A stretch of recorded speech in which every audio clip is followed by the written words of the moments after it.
Tried as I might. I couldn't find anything to bitch about that really pissed me off today. So I'm just gonna kind of throw some opinions out there on a few things. Or maybe just stick to one topic for this video. Probably be best. Keeping in line with my outright commentary videos.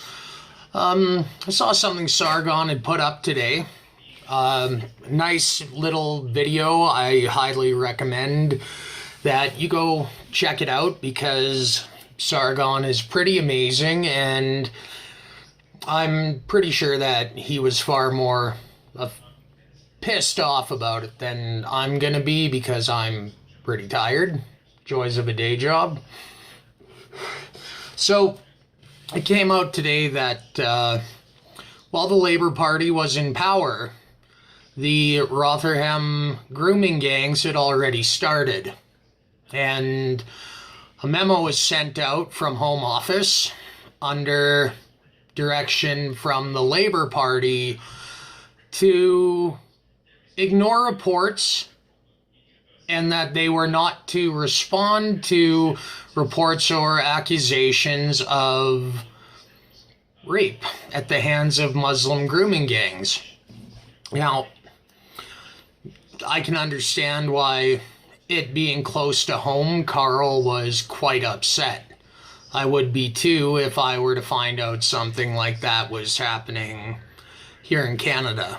And I don't doubt that it's probably already kind of underway, seeing as how we had one church here in Alberta recently set on fire, and a statue outside of a church in Manitoba was decapitated. So I've got no reservations that it's coming here. Now, that's atrocious. That's not where I want to go with this. So, shortly afterwards, I go onto Facebook and you scroll through the feed and you're presented with news articles. Well, one of these articles has to do with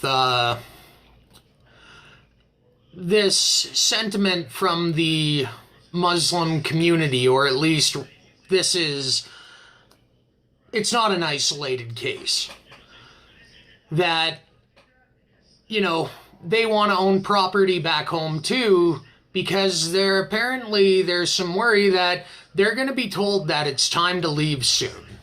And that's kind of what I want to talk about, this whole mentality of, if we're told we're not welcome here, we'd like to have somewhere else to go to. Well, you guys immigrated to a country with a different culture, and the men of your community, or at least some of the men of your community, set up a grooming gang.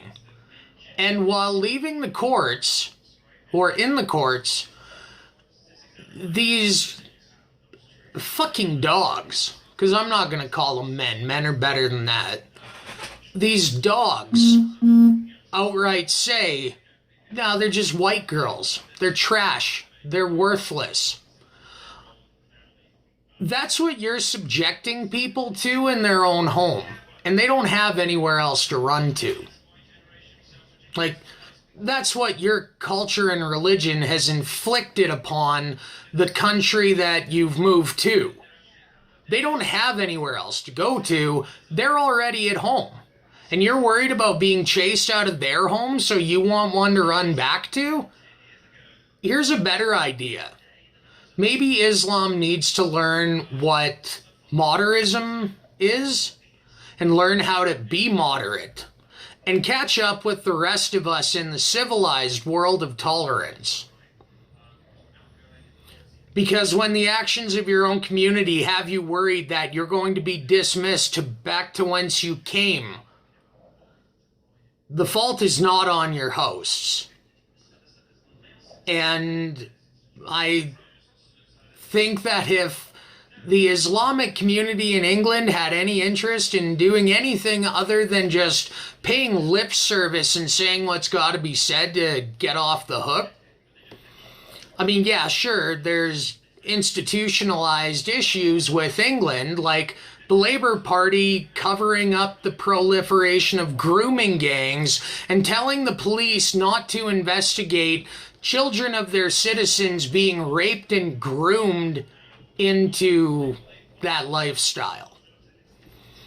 Yeah, England has some institutional problems that they need to tackle, like their government's outright disregard for their own people, like their government's ill intent and contempt to their own people, and figuring out where the actual government's ideology lies, because you can only have Muslim people protesting LGBTQ school curriculums for so long before things start getting out of hand. And it doesn't seem like the government of England has chosen the sides of their people. It seems like they've chosen the side that sells their own people out. But that's the institutional problem. Culturally, Muslims kind of need to learn what it means to be moderate. Maybe denounce the terrible things that members of their community have done to the rest of the world. Maybe take some responsibility for what they've done. Because, I mean, they'll say this. I can tolerate a liar a lot better when they tell me they're a liar. At least be honest about that. But the rest of the world seems to be kind of getting fed up with the lip service, and it really seems to be fracturing the social fabric. It's not going to end well. It's really not. But the wheel's going to turn. What it's heading to is really bad. And shitty. Probably going to end up leading to some kind of socially violent civil war. And that's where it's really unfortunate, because that's where truly the people who have been victimized by the dismissal of their own governance are going to be made the victims of violence in their own streets. And they will end up paying the price for their government totally dismissing them. I don't doubt it's going to happen here in Canada too. I don't doubt it's going to happen in the States. Welcome to the downward spiral. Have you heard today we're living in the dystopian nightmare? But hey. Laugh, because crying never changed a fucking thing. And if that doesn't work, you may as well just shut up for the sake of diversity.